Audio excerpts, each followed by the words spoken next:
T20 world cup विजय parade के बाद मुंबई के मरीन ड्राइव पर हाथरस जैसा हादसा होते होते बचा। परेड के बाद यहां हर तरफ जूते बिखरे हुए थे।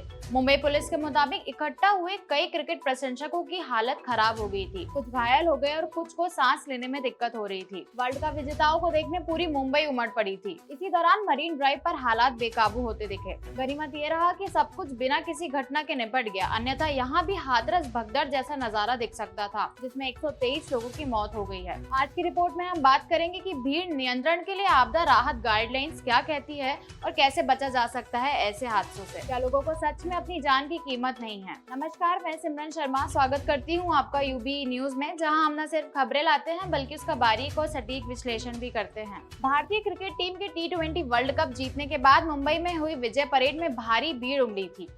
इसके कारण वहां पर हालात करीब करीब बेकाबू हो गए थे। मुंबई पुलिस के मुताबिक वहां पर भारी भीड़ के बेकाबू होने से कोई भी बड़ा हादसा हो सकता था। T20 वर्ल्ड कप विजय परेड के बाद मुंबई के मरीन ड्राइव पर हर जगह जूते चप्पल बिखरे पड़े थे। मुंबई पुलिस के अनुसार वहां जमा हुई कई फैंस की हालत खराब हो गई थी।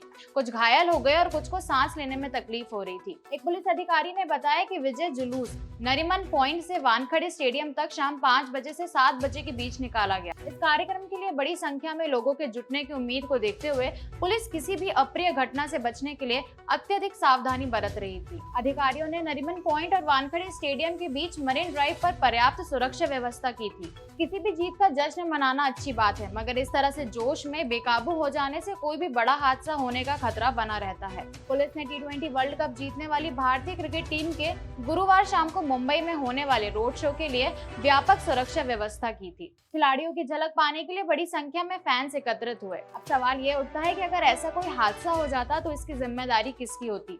क्या विजय जुलूस किसी की जान से ज्यादा कीमती है? सामूहिक समारोह के स्थानों पर बार बार होने वाली भगदड़ आज एक बड़ी चिंता का विषय है। राष्ट्रीय आपदा प्रबंधन प्राधिकरण यानी कि NDMA ने भीड़ प्रबंधन नामक दस्तावेज में कहा है कि भीड़ से होने वाली आपदाएं आमतौर पर मानव निर्मित आपदाएं होती हैं। इन्हें अच्छी तरह से प्रशिक्षित कर्मियों द्वारा सक्रिय योजना से पूरी तरह से रोका जा सकता है। उत्तर प्रदेश के हाथरस जिले में मंगलवार को बड़ा हादसा हो गया। जिला के सिकंदरा राव थाना क्षेत्र के फुलरई गांव में आयोजित भोले बाबा के सत्संग के दौरान भगदड़ मच गई। इस दौरान भगदड़ में महिलाओं और बच्चों समेत 124 लोगों की मौत हो गई और कई लोग घायल हो गए हैं। हालांकि बड़े आयोजनों में इस तरह की पहली घटना नहीं है। पिछले साल मार्च में इंदौर शहर के एक मंदिर में रामनवमी के अवसर पर आयोजित हवन कार्यक्रम के दौरान एक प्राचीन बावड़ी के ऊपर बनी स्लैब ढह जाने से कम 36 लोगों की मौत हो गई थी। वहीं जनवरी 2022 में जम्मू कश्मीर स्थित माता वैष्णो देवी मंदिर में श्रद्धालुओं की भारी भीड़ के कारण मची भगदड़ में कम से कम 12 लोगों की मौत हो गई थी और 1 दर्जन से ज्यादा अधिक घायल हुए थे। धार्मिक स्थलों, रेलवे स्टेशनों, खेल, सामाजिक या राजनीतिक आयोजनों आदि सहित सामूहिक समारोह के स्थानों पर बार बार होने वाली भगदड़ आज एक बड़ी चिंता का विषय है। राष्ट्रीय आपदा प्रबंधन प्राधिकरण का मानना है कि जनसंख्या विस्फोट, शहरीकरण, धार्मिक समागमों, मॉल आदि में बहुत से लोगों के जाने के कारण ऐसी घटनाओं में वृद्धि होने की आशंका है। NDMA ने सार्वजनिक स्थानों पर भीड़ और आपदा प्रबंधन के लिए भीड़ प्रबंधन नामक दस्तावेज में कुछ दिशा निर्देश जारी किए हैं। संस्था का मानना है कि भीड़ से होने वाली आपदाएं आमतौर पर मानव निर्मित आपदाएं होती हैं, जिन्हें अच्छी तरह से प्रशिक्षित कर्मियों द्वारा सक्रिय योजना से पूरी तरह से रोका जा सकता है। इन दिशा निर्देशों का उद्देश्य सामूहिक समारोह के स्थानों पर प्रभावी भीड़ प्रबंधन के लिए आयोजकों, प्रशासकों और अन्य हितधारकों का मार्गदर्शन करना है। राष्ट्रीय आपदा प्रबंधन प्राधिकरण ने भगदड़ की घटनाओं के कारणों को मोटे तौर पर 6 श्रेणियों में वर्गीकृत किया है। इनमें संरचनात्मक, आग या बिजली, भीड़ नियंत्रण, भीड़ का व्यवहार, सुरक्षा और विभिन्न हितधारकों के बीच समन्वय की कमी शामिल है। अब बात करते हैं ऐसी घटनाओं पर रोकथाम की। NDMA का कहना है कि विशाल सभाओं में अनिश्चितता का माहौल बना रहता है। भीड़ एक पल में भगदड़ का रूप ले सकती है और इसके कारण लोग हताहत हो जाते हैं। भीड़ बेबुनियाद अफवाहों में आ सकती है या फिर झुंड जैसी मानसिकता अपना सकती है। एक बार भड़क जाने के बाद लोगों की इस अस्थिर भीड़ को नियंत्रण करना बहुत मुश्किल होता है। इसीलिए यह जरूरी है कि इन पंडालों और समारोह के आयोजक सुरक्षा सुनिश्चित करने के लिए सरल सावधानियां बरतें।